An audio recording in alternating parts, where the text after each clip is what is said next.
నల్ల కుక్క తెల్ల ఆవు. శ్రీకృష్ణదేవరాయలకు చిరకాలంగా క్షురకర్మ చేసే మంగలి ఉండేవాడు. అతను విశ్వాసపాత్రుడే కాక తన పనిలో చాలా నిపుణత కలవాడు కూడా.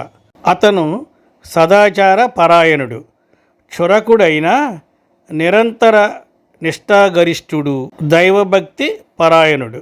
అతని విశ్వాసమునకు శీలమునకు చాలా సంతోషించిన రాయలవారు ఒకనాడు, మంత్రి, నీకేం కావాలో కోరుకో అన్నారు.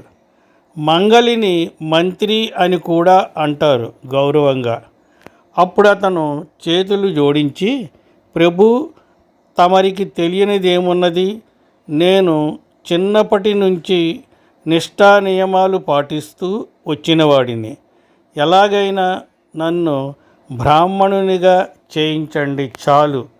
నాకు బంగారం మీద, డబ్బు మీద ఆశ లేదు, కోరిక లేదు, బ్రాహ్మణ్యం మీద తప్ప అని విన్నవించుకున్నాడు. తీవ్రమైన కోరిక ప్రభావంలో అతను యుక్తాయుక్తాలు మరచి అటువంటి గడ్డు కోరిక కోరగా, కవి పండితుడు అయిన రాజు కూడా క్షవర కళ్యాణం చేయించుకున్న ఆనంద సుఖాలలో మైమరిచి కాబోలు సాధ్యాసాధ్యాలను మరచి సరే అలాగే అనేశారు. రాజపురోహితులకు కబురు వెళ్ళింది. వారు వచ్చారు. ఈ క్షురకుని బ్రాహ్మణునిగా చేయండి అని ఆజ్ఞాపించారు రాయలవారు. అది అసాధ్యమని వారికి తెలుసు.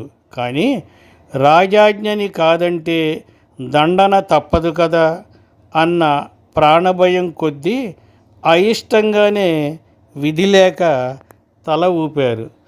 అతనిని వారు నదీ తీరానికి తీసుకువెళ్ళి ప్రతిరోజు హోమాలు, జపాలు, మంత్రోచ్చరణలు చేయసాగారు. ఈ సంగతి ఎవరి చెవిన పడకూడదో వారికే తెలిసింది. అంతే, రామలింగుడు కూడా ఒక నల్ల కుక్కని రోజు నది ఒడ్డుకు తీసుకువెళ్ళి దానిని మాటిమాటికి నీళ్లలో ముంచుతూ ఓం ప్రీం హ్రీం అంటూ రాజపురోహితులకి పోటీగా అన్నట్లు బిగ్గరగా బీజాక్షరాలు పఠించడం మొదలుపెట్టాడు. ఒకవైపు క్షురకుడిని సంస్మరించ ప్రయత్నించే రాజపురోహితులు, మరొక వైపు వారికి కొద్ది దూరంలోనే కుక్కని సంస్కరించ ప్రయత్నించే తెనాలి రామలింగడు. ఒకరోజు క్షురకుడు ఎంతవరకు విప్రుడయ్యాడో చూద్దామని రాయలవారు అక్కడికి విచ్చేశారు.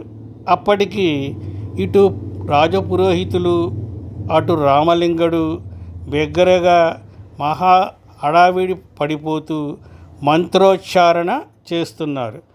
వీరు క్షురకుని, రామలింగడు నల్ల కుక్కని మాటిమాటికి నదీ జలాల్లో ముంచి తీస్తున్నారు. రాయలవారు రామలింగడి వద్దకు వచ్చి, ఏం చేస్తున్నావు రామకృష్ణ అని అడిగారు నవ్వుని బిగపట్టుకుని. ఈ నల్ల కుక్కని తెల్ల ఆవుగా చేయాలని ప్రయత్నిస్తున్నాను ప్రభు అన్నాడు అతి వినయంగా. కుక్క కుక్కయే గాని గోవెలా కాగలదు, నీకు పిచ్చి గాని ఎక్కలేదు కదా రామకృష్ణ అని నవ్వారు రాయలవారు. నిర్భీతికి, నిర్మాగమాటానికి పేరుపడిన రామకృష్ణుడు, ప్రభువులైన మీకే పిచ్చెక్కినప్పుడు నాకు పిచ్చెక్కినట్లే మరి అన్నాడు నిస్సంకోచంగా. రామలింగ అని గద్దించాడు రాయలవారు. అవును ప్రభు, మంగలిని బ్రాహ్మణునిగా చేయడం సాధ్యమైనప్పుడు కుక్కని గోవుగా చేయడం ఎందుకు సాధ్యపడదని నేను ప్రయత్నించుచున్నాను. యథారాజా తదా ప్రజ, రాజుని బట్టే ప్రజలు కదా అని అన్నాడు. ఆ ఎత్తి పొడుపుతో రాజుకి జ్ఞానోదయమైంది. తన తొందరపాటు, తెలివి తక్కువతనము తెలిసి వచ్చాయి. రామలింగడు తనకి సున్నితంగాను, పరోక్ష మార్గంలోనూ బుద్ధి చెప్పడానికే ఇలా చేశాడని గ్రహించి క్షురకుడిని బ్రాహ్మణునిగా మార్చే కార్యక్రమాన్ని ఆపుచేయించాడు. కథ సమాప్తం.